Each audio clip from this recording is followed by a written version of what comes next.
చూస్తుంటే నాకు చాలా సంతోషంగా ఉంది. ఓకే, ఇప్పుడు యేసు ప్రభు గురించి తెలుసుకుందాం.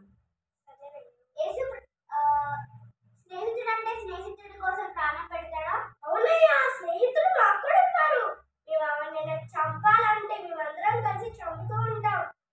చంపడం చాలా తప్పు. బైబుల్లో నరహత్య చేయకూడదు అని ఉంది.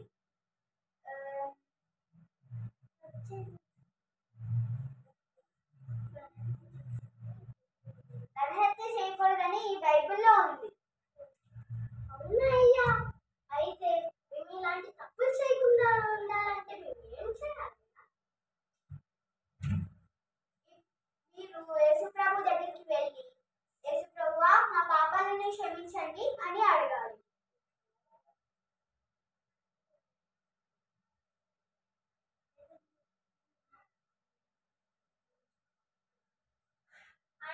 ఆయన గురించి మాకు తెలిసింది కొంచెమే. మీరు చెప్తుంటే ఇంకా ఉన్నాయా? అవునా?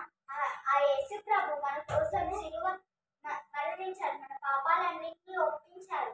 ఆ యేసుప్రభు మీద ఎంతమంది ఉమ్ము వేసినా కొట్టినా తిరిగి ఒక్క మాట కూడా అనలేదు. అవునా అయ్యా? అయితే ఆ యేసుప్రభు నాకు కావాలయ్యా.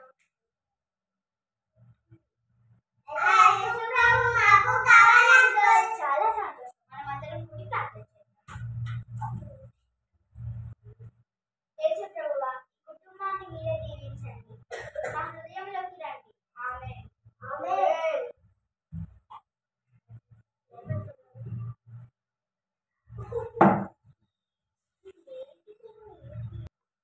పదండి. ఎంత అదృష్టవంతులం. సష్టాలు లేపేయాలి. ఎక్కడ మిషనరీలు ఎక్కడ దాచి పెట్టావు? వాళ్ళు వచ్చిన సంగతి నిజమే, కానీ వాళ్ళు మాకు కావాలంటే మా ఇల్లు మొత్తం ఎతకండి. పదండి, ఎత్తకండి. ఈరోజు మా సంగతి చూడాలి.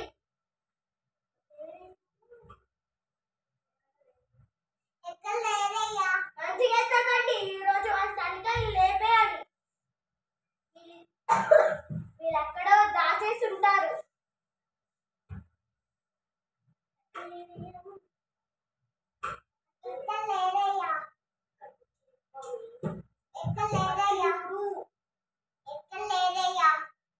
మీరు దాచకపోవడం చాలా మంచిది. ఈసారి వస్తే మాకు సమాచారం ఇవ్వకపోతే తలకాయ లేపేస్తాం. పదండి, వెళ్ళిపోదాం.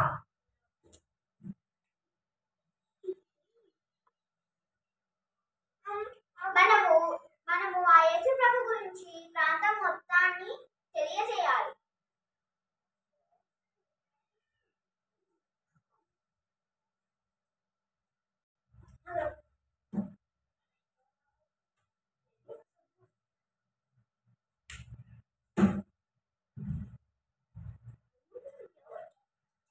ఎవరికి తెలియజేయాలి?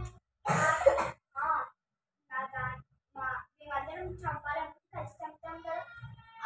ఆ రామ్ సింగ్ దగ్గరికి వెళ్దాం. రామ్ సింగ్, ఏం నువ్వు ఇంత సంతోషంగా ఉన్నావు? ఏం సంగతి నాకు చెప్పు. నేను ఆ తెల్లదొరలు వచ్చి ఆ తెల్లదొరలా? ఎక్కడున్నా నాకు సమాచారం చెయ్యి. నేను వెళ్ళి త్వరగారికి చెప్తా.